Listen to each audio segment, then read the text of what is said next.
I'm going to keep this very short, the introduction, because we are running late.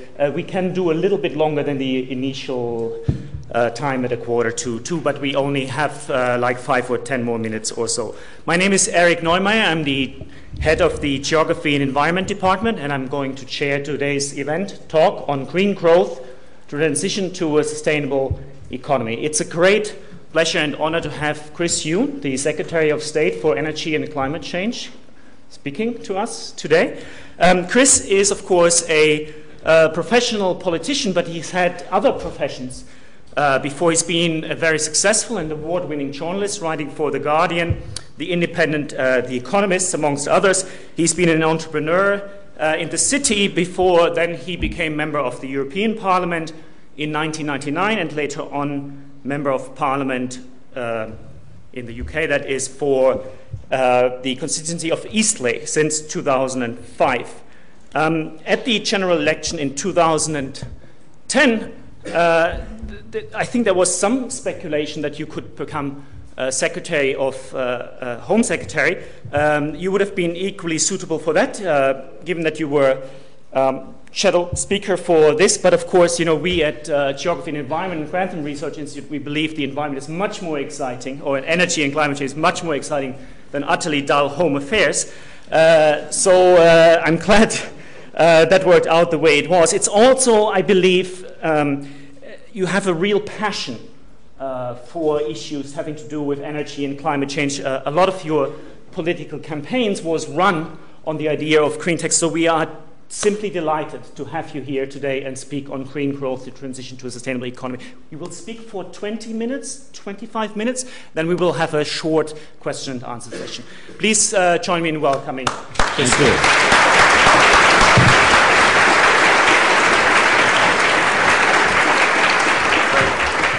Well, thank you very much for that.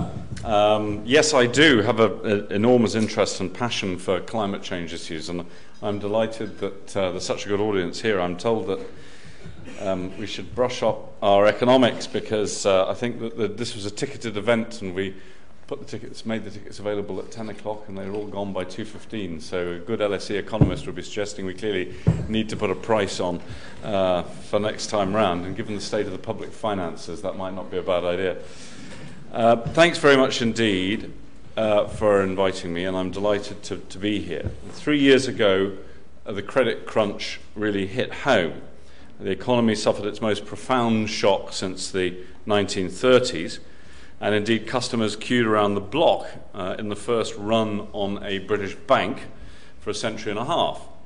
So from Iceland to Greece, the financial crisis changed the fortunes of countries and their peoples and their governments, and it framed the political debate then as it does now. And the UK was hit very hard. Our overdependence on the financial sector left us critically exposed.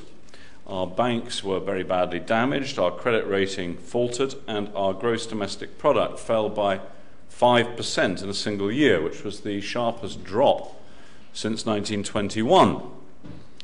Coming after a decade of government overspending, the result, and particularly in the last couple of years, the result was a budget deficit which is without precedent in peacetime. We had a big fiscal stimulus, as other countries did around the time of the downturn, and we ended up with a ballooning credibility gap as it became clear that there was no real plan to lift us out of a deep recession. So tackling our chronic structural deficit and rebuilding confidence in our economy demanded difficult decisions. And the response of the coalition government was decisive. The emergency budget steered us away from a sovereign debt crisis, and the spending review set out a clear and credible path back to sound public finances and renewed national prosperity.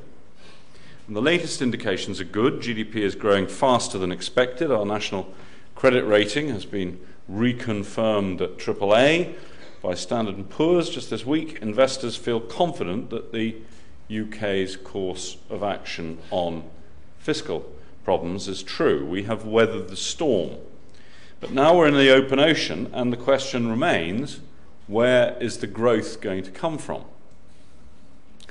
And it's no longer enough to decry the excesses of the last government.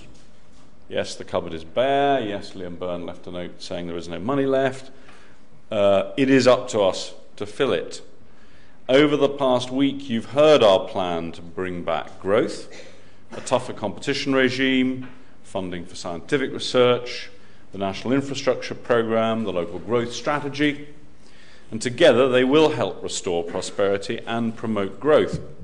But there's something else that I particularly want to talk about today, something that can deliver a boost of macroeconomic significance, which is essential to the recovery, and it's vital for our future competitiveness. And as the Prime Minister made clear last week, it's a critical part of the government's strategy for growth. To change our national economic story from one of financial speculation to one of future soundly based growth, we need a third industrial revolution, a green revolution. It will transform our economy as surely as the shift from iron to steel, from steam to oil. It will lead us towards a low-carbon future with cleaner energy and greener growth, with an economy that is built to last on more sustainable, more stable foundations. And that's an enticing prospect. What does green growth actually mean? It means jobs, it means investment pouring into the UK and exports pouring out, technologies that can be licensed and spun off to lock in profits, a more skilled workforce, able to compete in the global marketplace, furthering our reputation for innovation and boosting British enterprise. And at home, a more sustainable economy, one less prone to the fits and starts of a fragile and volatile energy market, more resilient in the face of global uncertainties. And these are the long-term rewards that await us if we have the courage to build our economy anew. We can't risk falling behind. Other countries are not waiting for international agreements before engaging with the next global growth sector. Instead, they're nurturing new industries focused on the defining challenge of our age, the development of clean energy. And today I'll set out the case for that green growth, the industries it'll nurture, the investment it can spark, the jobs it can create, and the security it will bring as we gain greater energy independence and build a more sustainable economy. Because we are at the brink of a new industrial era. From electric vehicles to energy management, the global low-carbon and environmental goods and services sector is valued at £3.2 trillion a year. It's forecast to reach £4 trillion a year before this Parliament dissolves, growing substantially more rapidly than world GDP. Last year, our share of that market was worth £112 billion. 900,000 people are employed in the low-carbon sector and its supply chain. And by 2015, there will be at least 1 million. That's a workforce and a budget to rival the size of the National Health Service. As global efforts to cut carbon gather pace, the market is going to grow. Those countries which take the lead will be well positioned. Think of Germany's expertise in wind turbine manufacturing, or China's growing, now leading share in solar photovoltaic production.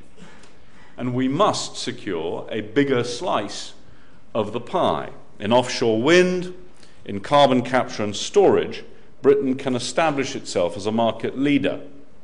And our job is to ensure British firms can take full advantage of the opportunities, converting our technical successes into commercial chances.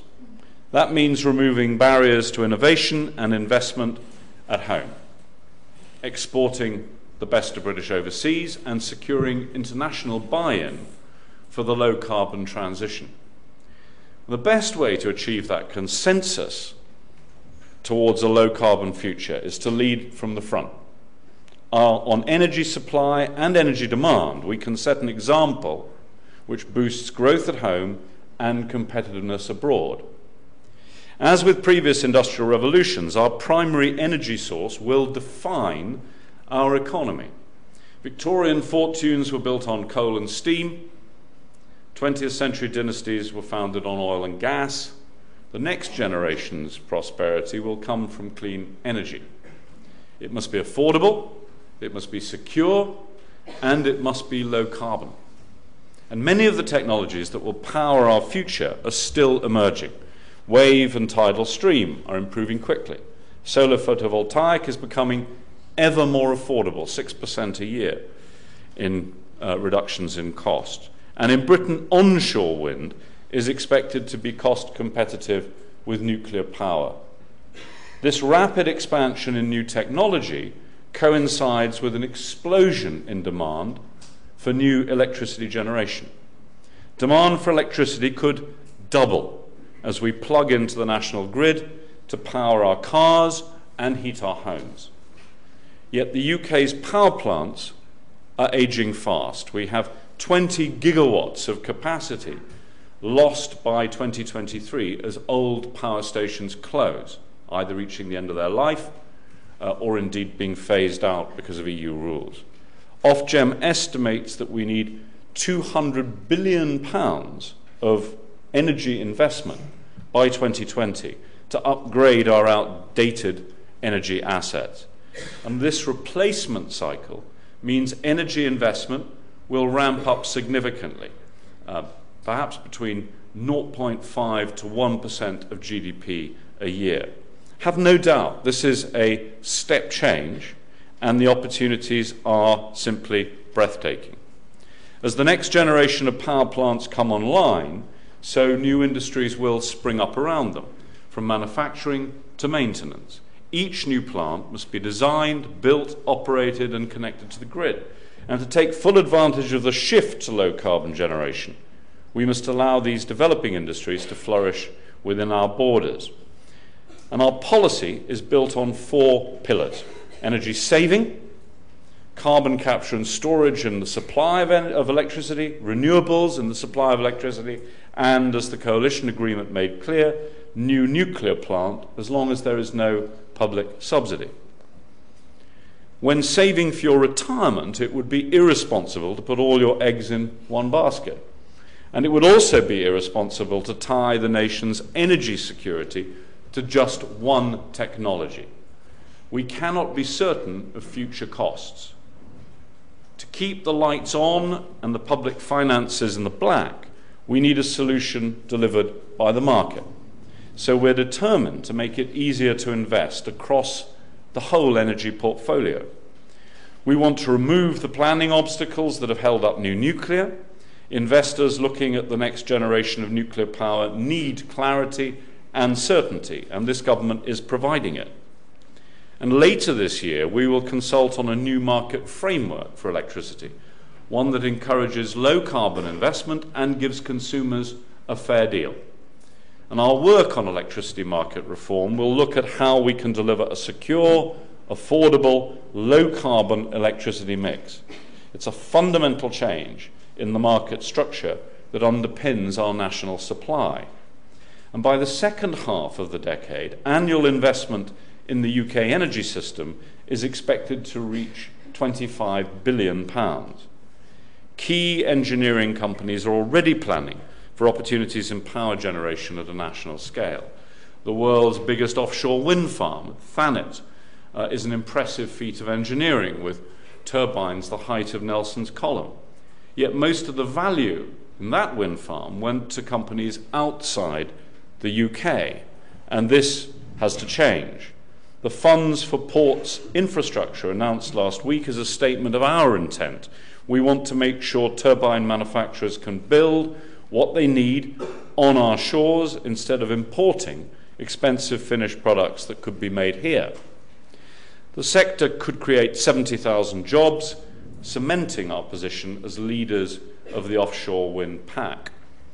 We also need to clean up our existing fossil fuel plants. The spending review underlined the government's commitment to carbon capture and storage, a project worth up to £1 billion to tackle our fossil fuel legacy and prepare us for a future of clean coal. And this will build the first ever commercial scale carbon capture and storage plant anywhere in the world, delivering on a technology that the International Energy Agency says will be essential for our human global future.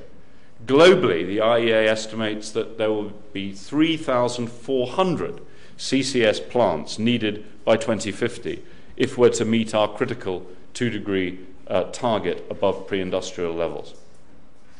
And the demonstration project puts the UK at the forefront of this emerging market. Greening the supply of energy in the UK will be critical, but action on new generation alone will not be enough. We must also do something about demand.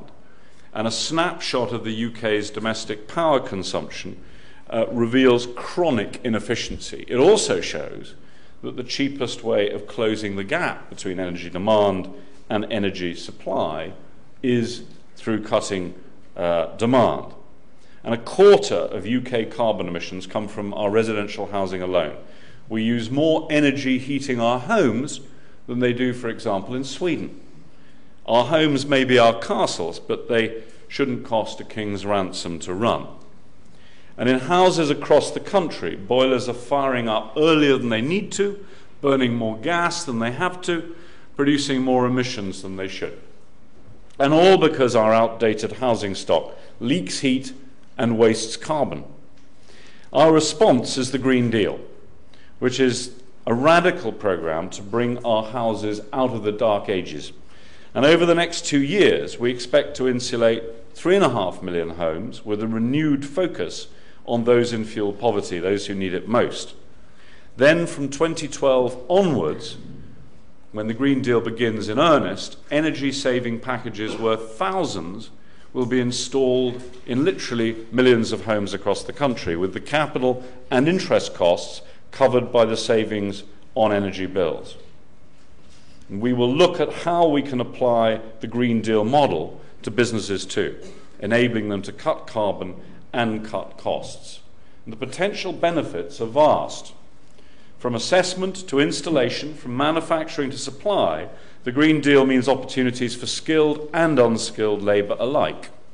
Opportunities that will last for decades and span the length and breadth of Britain. Nothing on this scale has ever been attempted before in any leading developed country. It is one of the single biggest interventions in British domestic history, a nationwide, once-in-a-generation refit to future-proof our homes. And over the last 2 years, steady progress has been made, with 2 million loft and cavity wall installations installed. But Labour failed to improve the private rented sector, or indeed to have a vision of a comprehensive improvement right the way across the board. And the private rented sector benefited from less than 2% of these installations. Privately rented homes have far too many leaky lofts and icy drafts. Over 500,000 have the lowest energy rating. And the Green Deal will change this. We should no longer condemn those who rent privately to high energy bills and discomfort. Landlords will face no upfront cost and will benefit from an improved property, just like any other householder. The money will come from private businesses to install the Green Deal, with the cost being recouped through the bill. But by 2015, every tenant should be able to be as warm in their own home as anyone else. This is a win-win situation for the landlord, the tenant, and the climate. And I hope and expect that landlords will respond positively to the Green Deal. But this government will not put up with tenants needlessly living in chilly conditions. If a review into energy efficiency in the sector finds that landlords aren't taking up this once-in-a-generation opportunity, then we will respond. If necessary, we will take powers to ensure that from 2015, any tenant who asks for energy efficiency improvements cannot be refused. And we will give local authorities the power to insist that landlords improve the worst performing homes. We estimate that every household could benefit from energy improvements under the Green Deal, with implications for manufacturing and supply chains across the country. The number of people employed in insulation alone could soar from the present 27,000 to 100,000 by 2015, eventually rising to a peak of 250,000 people. And this is not an idle ambition. In September, British Gas announced its plan to go early on the Green Deal, investing £30 million and creating 30 million pounds and creating 3,700 new jobs.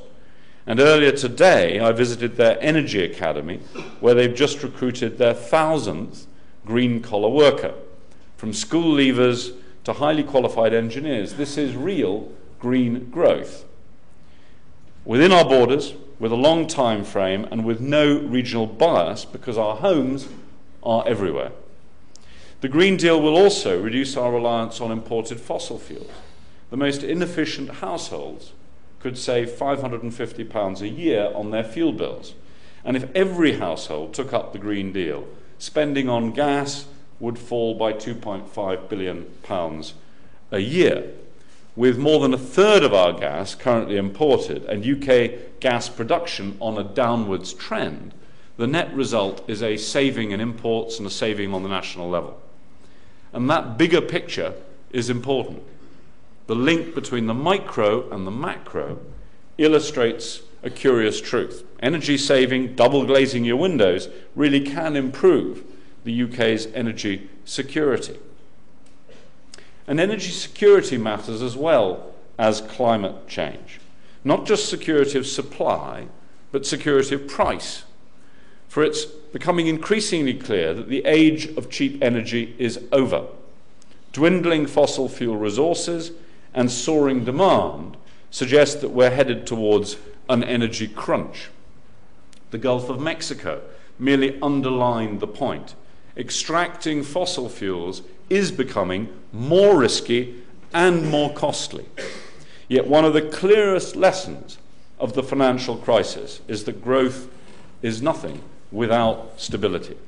Greater energy independence with more renewable, more carbon capture and storage from domestic resources and nuclear power is the best way to protect our consumers and our country from the uncertainty of global energy markets. Our policies aren't free. There will be a significant price impact, and there will be costs to the consumer. But not only are they offset by energy efficiency savings, but they're also an insurance policy against rising prices in future. Consider oil. At $80 a barrel, energy bills overall for households in this country will rise by 1% by 2020, taking account both the increase in the energy cost and also the reduction in the bill because of energy saving. Yet the International Energy Agency predicts $90 a barrel by 2020, and the US administration forecasts $108 a barrel. If the US administration is right and we're wrong, our consumers will be saving money as a result of our policies. You have to think of what the alternative, what the counterfactual actually is. Then take the macroeconomics. I asked DEC economists to look at the impact of a late 1970s style oil price shock on our economy. They found that if the oil price doubled, it could lead to a cumulative loss of GDP over just 2 years of around £45 billion.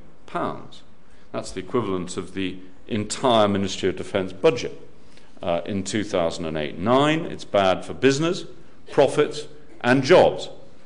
And even a more moderate rise in oil and gas prices would leave us critically exposed. Thanks to a decade of missed opportunities on renewables, our energy import dependence could double by 2020. As demand grows and the global recovery picks up, it is increasingly clear that an economy dependent on fossil fuels is neither sustainable nor stable. And the solution is to get ourselves off the oil hook and onto clean, green growth. And we estimate that the low-carbon transition will safeguard growth by cutting UK demand for oil and gas and boosting our defences against oil price shocks. If we do not create the conditions for sustainable growth, we will be more exposed to rising energy costs, more dependent on finite fossil fuels, and more vulnerable to those resource risks. Instead, we have a chance to build a new kind of economy, a more balanced, more sustainable economy where climate stabilization and financial recovery are not mutually exclusive but mutually beneficial, delivering jobs, creating exports, and securing investment. Tackling the deficit without sacrificing the environment, protecting us from the economic and environmental risks of runaway climate change, and all the while maintaining energy security in an increasingly volatile global market. That's the promise of the Green Revolution, and this is the government that's determined to lead the way. Thank you very much.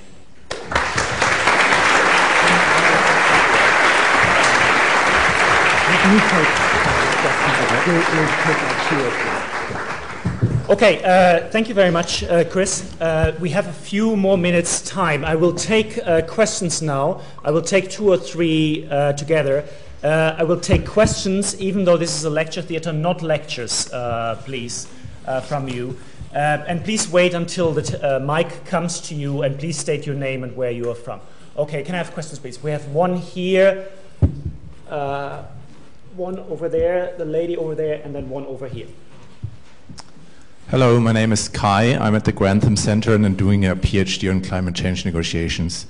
Thanks for fleshing out the Green Revolution in the UK. It sounds very promising.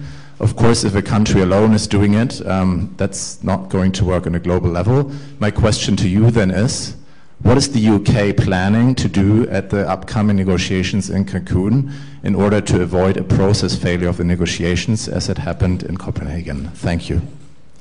Hi, my name is Maria, also from the Grantham Institute as a first-year PhD student. I just wanted to get your comments on this FT article that just came out today on offshore wind farms and the potential that their licenses will be revoked if oil and gas companies need the seabed for exploration, and how, if we're going to have competition between oil and gas companies and offshore wind farms in the North Sea, how is the government going to respond to be able to resolve this conflict?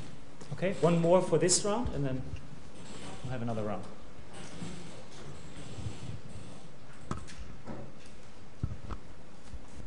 Thank you. My name is Meri Pukarinen. I just started a master's in environmental policy and regulation. I've got 2 questions. How important do you think the Climate Change Act is in providing a sort of economy-wide framework for these investments to happen? And the second question would be, how does imported uranium contribute to energy security? How does imported uranium contribute to energy security here in the UK? Thanks a lot. Right. Well, first of all, a very big question about Cancun. I mean, obviously Copenhagen was a disappointment, and we have, I think, particularly in Europe, to sort of dust ourselves off and pick ourselves up and get going again. And that's one of the things that I've been trying to do with my German and French counterparts, with Norbert Röttgen and with Jean-Louis Borloo. And we wrote an article, for example, recently for various papers across Europe on how we should be more ambitious in going for 30% reductions in carbon emissions by 2020 rather than the 20% overall target, and would like to move the Union into that position. And Europe, when it acts together, can have a real influence, I think, on the global talks, as we did with Kyoto. I mean, Kyoto would not have been ratified, would not have come into force if we hadn't, as Europeans, taken a pretty aggressive attitude, actually, contrary to the Bush administration at the time, which was not interested in it, in making sure that the Russian Federation ratified, and without Russian ratification it wouldn't have come into force. So the European Union, I think, is the bedrock of what we can do globally to try and speed things up. In the short term, in terms of tactics, we can make progress at Cancun on a number of the dossiers within the overall total. I hope you're going to see on Friday the publication of the advisory group on finance, which will set out a good selection of sources of finance, which will be particularly encouraging for the developing world. That is an important building block to a longer term solution. I think there has been important progress, for example, on RED+, on the forestry elements of the package, and I think that we've also potentially we can see a result not necessarily at Cancun, but we can make progress on the MRV side, on monitoring and reporting in a way that reassures all the participants. So I think you can see progress at Cancun, but I'm not expecting a final deal. I think that the best we can hope for there is that we'll be in a good position in South Africa next year to make some real progress. But I think that the other part of the strategy is why I'm highlighting domestic progress, because we have to show that actually the pathway to renewed prosperity in the wake of this recession lies through the green growth trajectory. And if we can show that in Europe, then I think that we can demonstrate something very important to other potential participants. And I think that some of the leading developing countries can also play an important role, those who are much more aware of these issues and are pioneering them. South Korea, for example, Guyana, for example. So demonstrating that the conflicts that policymakers suppose to exist between prosperity and the protection of our future environmentally, that conflict is not there, I think is very important. So that's another key part of the strategy. Maria, you asked, I'm afraid I've not seen the FT article because I've been on the road since early this morning, so I'm not able to comment particularly on that. But we are absolutely determined to proceed with a very rapid rollout of offshore wind. I'm surprised if there are conflicts, because certainly the most likely sites that we've identified, shallow water in the North Sea like the Dogger Bank, are not ones that have traditionally been of interest to oil and gas. Oil and gas does have a continued role west of Shetland in deep water, because frankly I think it's better for us to exploit the remaining oil and gas resources in UK waters with what we know to be one of the most demanding environmental regulatory regimes in the world, than to rely on imports probably from less demanding regulatory regimes. So I don't make any apologies for continuing with oil and gas exploration in deep water west of Shetland, or indeed with exploiting UK resources. We are in a transition, and indeed there may, in the long run, be a real role for gas, for example, in electricity supply if we have effective carbon capture and storage at a commercial scale. And I think that, you know, if you look at what's happening in North America with the discovery of unconventional gas, shale, other forms of tight gas, then I think that you can potentially see a real change in the market. But our absolute intention is to meet our renewable targets for 2020. We're way behind.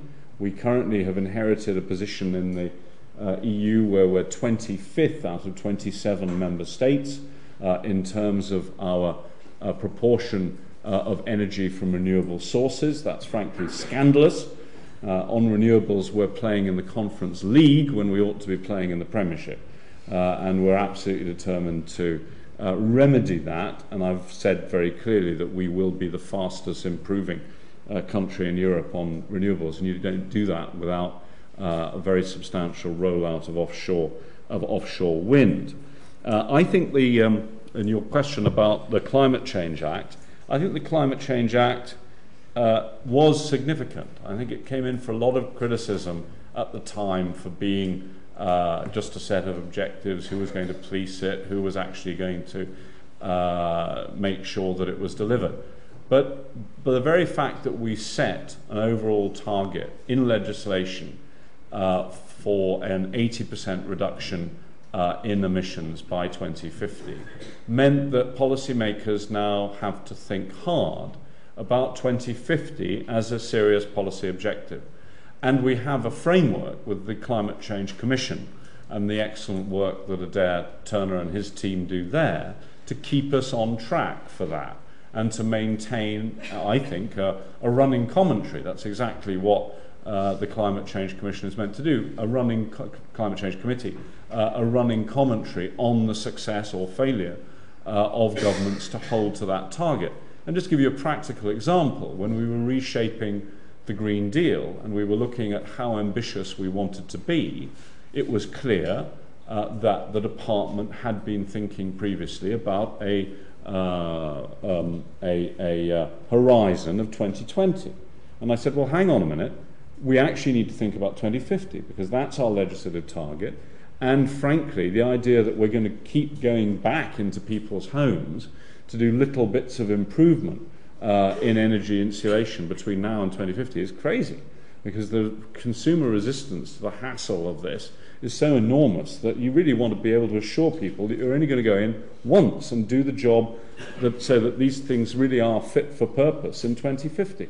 And so the Climate Change Act has helped us refocus our horizon on the real long-term objective, and as a result become rather more ambitious. And I think that's what it was intended to do. And I think to that extent it's been successful. Okay, we'll have two very quick questions, please. I'm going to go over here. One here and one all the way in the top.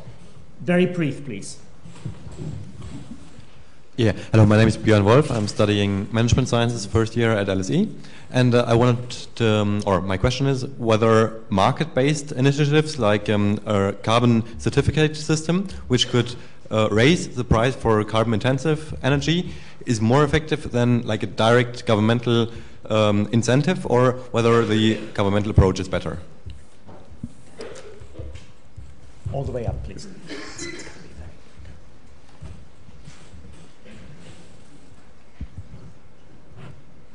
Thank you very much, Kirsty Schneeberger.